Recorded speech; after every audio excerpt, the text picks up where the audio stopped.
വർണ്ണാഭമായ ഓണാഘോഷത്തിന് അണിഞ്ഞൊരുങ്ങി തിരുവനന്തപുരം. ഒരാഴ്ച നീണ്ടു നിൽക്കുന്ന ഓണം വാരാഘോഷത്തിന് ഔദ്യോഗികമായി തുടക്കമായിരിക്കുന്നു. മുഖ്യമന്ത്രി വി ഡി സതീശൻ ഭദ്രദീപം തെളിയിച്ച പരിപാടി ഉദ്ഘാടനം ചെയ്തു.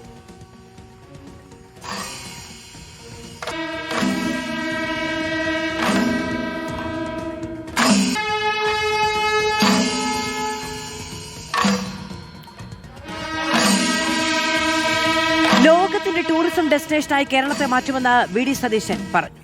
വിശിഷ്ടാതിഥികളെ, ഒരു മാരിടൈം ഹിസ്റ്ററി ഉണ്ട്. പോർച്ചുഗീസുകാർ വന്ന, ഡച്ചുകാർ വന്ന, ബ്രിട്ടീഷുകാർ വന്ന, ലോകത്തിന്റെ മുന്നിൽ അവതരിപ്പിക്കാൻ കഴിയുന്ന ഒരു മാരിടൈം ഹിസ്റ്ററി, അത് മുഴുവൻ എക്സിബിറ്റ് ചെയ്യാൻ കഴിയുന്ന അന്താരാഷ്ട്ര നിലവാരമുള്ള ഒരു ഇന്റർനാഷണൽ മാരിടൈം മ്യൂസിയം കേരളത്തിലുണ്ടാവും. എൻ്റെ പ്രിയ സുഹൃത്ത് ശ്രീ കുഞ്ചാക്കോ ബോബൻ വേദിയിലിരിക്കുന്നു. മറ്റ് സംസ്ഥാനങ്ങളിൽ ഒന്നുമില്ലാത്ത ഒരു ഫിലിം സിറ്റി നമ്മുടെ കേരളത്തിലുണ്ടാവും. നമ്മുടെ എല്ലാ അഭിമാനമായ മലയാളത്തിൻ്റെ പ്രിയപ്പെട്ട MT വാസുദേവൻ നാഥ് സാറിൻ്റെ ഓർമ്മയ്ക്കായി അദ്ദേഹത്തിൻ്റെ പേരിലുള്ള ഒരു കൾച്ചറൽ പാർക്ക് അന്താരാഷ്ട്ര നിലവാരത്തിലുള്ളത് ഉണ്ടാകും കേരളത്തിൽ. ചലച്ചിത്ര താരം കുഞ്ചാക്കോ ബോബനായിരുന്നു ചടങ്ങിലെ മുഖ്യാതിഥി.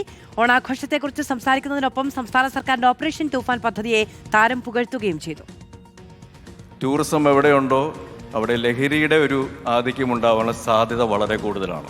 അവിടെയാണ് നമ്മുടെ സർക്കാർ കൊണ്ടുവന്നിട്ടുള്ള തൂഫാൻ എന്ന പദ്ധതിയുടെ പ്രാധാന്യം മനസ്സിലാക്കേണ്ടത്.